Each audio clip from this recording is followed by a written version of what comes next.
ছাত্র সমাজের একটা অংশ যারা আন্দোলনে সক্রিয় ছিল তারা এবং পেশাজীবীরা মিলে একটা নাগরিক কমিটি ফর্ম করেছে। আমরা তাদেরকে স্বাগত জানাই। বাংলাদেশের রাজনীতিতে যে কোনো নতুন প্ল্যাটফর্ম যারা সংস্কার করতে চায়, নতুন বাংলাদেশ গড়তে চায়, এই দেশকে ঢেলে সাজাতে চায়, এই দেশের প্রতিষ্ঠানগুলোকে সংস্কার করতে চায়, এমন প্রত্যেকটা উদ্যোগকে আমরা স্বাগত জানাই। তো যে সকল অনুজ সহযোদ্ধারা এটার দায়িত্ব নিয়েছে, নাসিরউদ্দিন পাটোয়ারি এবং আক্তার আমাদের খুব কাছের মানুষ, সহযোদ্ধা। এই ফ্যাসিবাদ বিরোধী আন্দোলনে আমরা বিভিন্ন সময় একসাথে কাজ করেছি। তো আমরা অনেকগুলো নাম দেখে একটু আশ্চর্য হয়েছি। 55 জনের যে কমিটির তালিকা দেখলাম, সেখানে ছাত্রলীগ করা খুবই অ্যাক্টিভ 5 তারিখ পর্যন্ত মারধর করেছে, হাতুড়ি পিটা করেছে, এগুলোর পোস্ট আছে ফেসবুকে, এমন লোকদের নাম আমরা এখানে দেখলাম। আমরা পার্টিকুলারলি আশ্চর্য হয়েছি, সেটা হচ্ছে দিয়া নামে একটা মেয়ে, যিনি ফেসবুকের এশিয়া প্যাসিফিকে একসময় কাজ করেছেন, বাংলাদেশ চ্যাপ্টার দেখাশোনা করতেন এবং ভারতের পক্ষ থেকে দায়িত্ব পালন করেছেন আখি দাস, যারা মিলে আওয়ামী লীগের সিআরআই এবং টোটাল প্রোপাগান্ডা টিম মিলে বাংলাদেশে অনলাইনে বিরোধী দলীয় মত, তাদের আইডি, তাদের পোস্টকে লিমিট করে দেওয়ার জন্য অ্যাক্টিভলি কাজ করেছেন। ফেসবুকের লাইক শেয়ারকে নিয়ন্ত্রণ করেছেন, আওয়ামী লীগের ফেক আইডিগুলোকে প্রমোট করেছেন, প্রোপাগান্ডা করেছেন। এগুলো দিয়ে টোটাল রাজনীতি, সংখ্যালঘু নির্যাতন থেকে শুরু করে মন্দিরে আক্রমণের যে মিথ্যা গল্প সোশ্যাল মিডিয়াতে চাওর হয়েছিল, এগুলো নিয়ে কাজ করেছেন। এমন মেয়েকেও আমরা দেখলাম এই কমিটিতে রাখা হয়েছে, যেটা খুবই দুঃখজনক।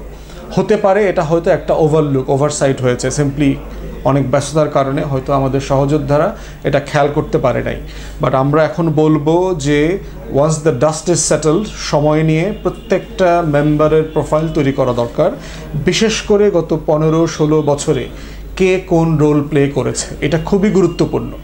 আমরা একইভাবে দেখেছি যে সিআরআইয়ের যারা পরামর্শক ছিলেন, centre for research and information, যে ববি থেকে শুরু করে শেখ রেহানার ছেলে টিউলিপ অথবা তার বোন এবং আমাদের জয়, পুতুল, শেখ হাসিনার ওয়ারিশ যারা, তারা সবাই মিলে যে প্রতিষ্ঠানটা গড়ে তুলেছে, যে ভবিষ্যতের একটা আওয়ামী ফ্যাসিবাদী রাষ্ট্র কীভাবে তৈরি করা যায়, সেই পরামর্শকদের নামের তালিকা যেটা বণিক বার্তা এক্সপোজ করেছে, এদের অনেককে দেখলাম বাংলাদেশের বিভিন্ন গুরুত্বপূর্ণ প্রতিষ্ঠানে কাজ করেছে।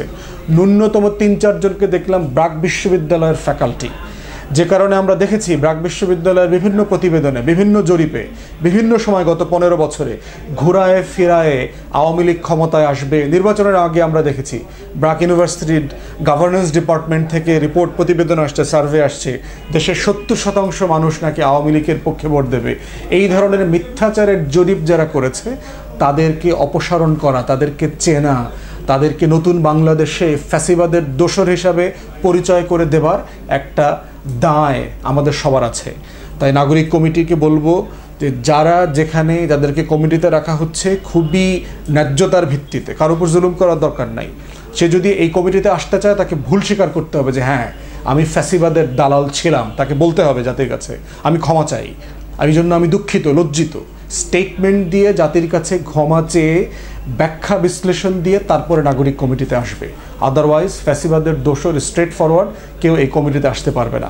এটা আমরা সিরিয়াসলি মার্ক করে দিচ্ছি। প্রত্যেক সদস্যকে যেন সিরিয়াসলি স্ক্রুটিনি করা হয়, স্ক্রিনিং করা হয়।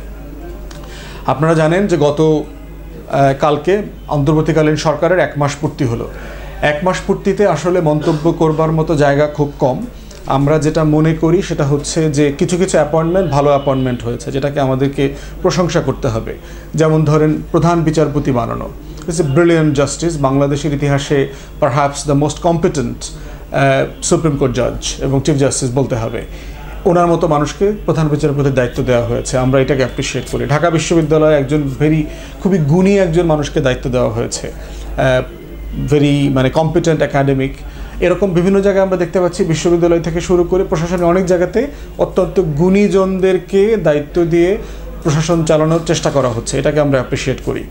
কিন্তু অনেক জায়গাতে আমরা অনেক গ্যাপ দেখতে পাচ্ছি যে অন্তর্বর্তীকালীন সরকার, আমরা এটা আশা করছি না যে 1 মাসে তারা অনেক কাজ করবে অথবা কাজের উদ্যোগ নেবে, কিন্তু যেটা আশা করছি যে আপনারা আসলে কি করবেন সেই কথাগুলো জাতির কাছে বলা দরকার, পরিষ্কার করা দরকার। তা না হলে জাতি একটা অন্ধকারের মধ্যে থাকবে, আপনার শুভাকাঙ্ক্ষীরাও ভুল মেসেজ নেবে। আমরা এই সরকারের সাফল্য কামনা করছি, আমরা এই সরকারের শুভাকাঙ্ক্ষী, আমরা চাই এই সরকারটা সফল হোক।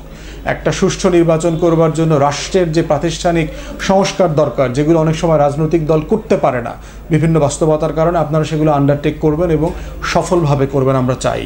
কিন্তু সেখানে যেখানে যেখানে গ্যাপ হচ্ছে এই জায়গাগুলো আপনাদেরকে রিভিউ করা দরকার এবং সিরিয়াস সিদ্ধান্ত নেওয়া দরকার। কোথায় গ্যাপ হচ্ছে ধরেন, আপনারা অ্যাডভাইজার করেছেন একজনকে আলী ইমাম মজুমদার, যিনি সাবেক ক্যাবিনেট সেক্রেটারি, প্রিন্সিপাল সেক্রেটারি ছিল 111-এর সময়, যাকে 111-এর কুশীলব বলা হয়।